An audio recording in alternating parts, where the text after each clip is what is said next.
દેવહૂતિ એ પરીક્ષા સમજી ગઈ કે મારી પરીક્ષા થઈ રહી છે, તો એ આસન ઉપર મનમાં વિચાર તો કર્યો કે આ મારી માટે આસન પાથર્યું છે, પણ હું જેની સાથે લગ્ન કરવાની છું એના હાથે મારે સેવા ન કરાવાય. નીચે તો બેઠા, પણ બે હાથ મૂકીને એ આસનને વાળી લીધું અને હાથ એની ઉપર મૂક્યા. એટલે એ કરદમ ઋષિનું અપમાન પણ ન થયું અને એની જે પરીક્ષા એમાં પાસ પણ થયા. જોત જોતામાં દેવહૂતિ આ પરીક્ષામાં પાસ થયા એટલે કરદમ ઋષિ પ્રસન્ન થઈ ગયા કે આજ મારા માટે યોગ્ય છે.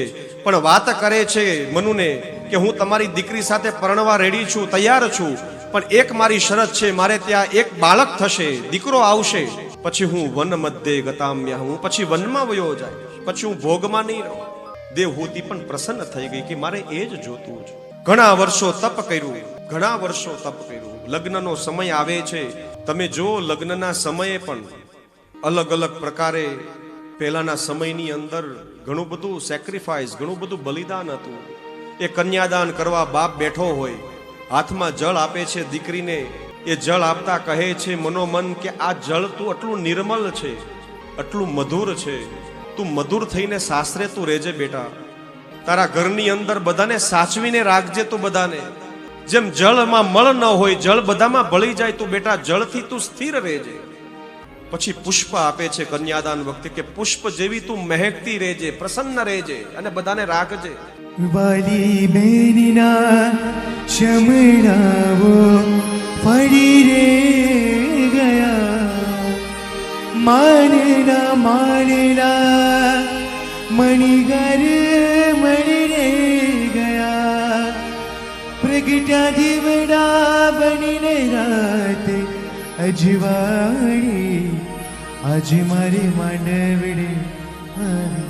એ બાપ એનું તમે ચહેરો જોશો, કન્યાદાન થતું હોય, અરે દાન કરવા બેઠો છે તો પણ એની આંખ તમે જોશો એ દીકરીની. અને બાપ, એક દીકરીએ કીધું છે કે મારા પપ્પા તો રમકડા લાવે છે, પણ મને સાંજ વધારે ગમે છે. શું કામ? કારણ કે સાંજ તો મારા પપ્પાને ઘરે લાવે છે. તૂટેલી લાગણી અધૂરા સપના કરતા, તૂટેલા રમકડા ને અધૂરા હોમવર્ક ઘણા સારા હતા. અધૂરી લાગણી ને અધૂરા સપના, અધૂરી લાગણી, આ બધું અધૂરું જ છે. પણ જે દાન દેવા વાળો તો આમ પરાક્રમથી બેઠો હોવો જોઈએ. પણ એ દિવસે બાપને જોશો, એ દીકરીનો બાપને ગોતવા જવો પડે કે બાપ એ એકલો એકલો ખૂણામાં જઈને રડતો હશે.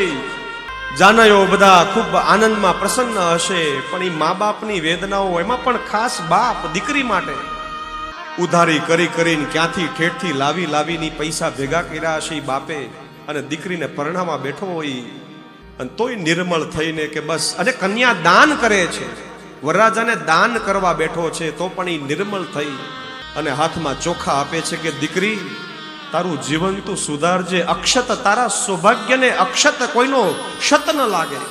એ બાપ છે.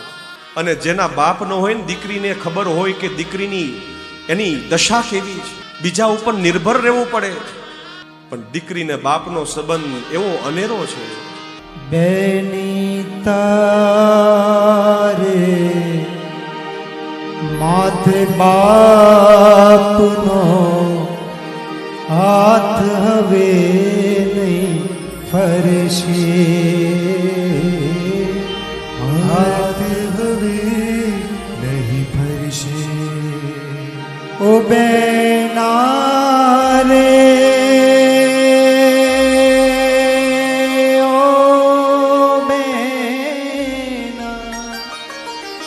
વિદાયની આવસ મેળા રોકી ના રોકા.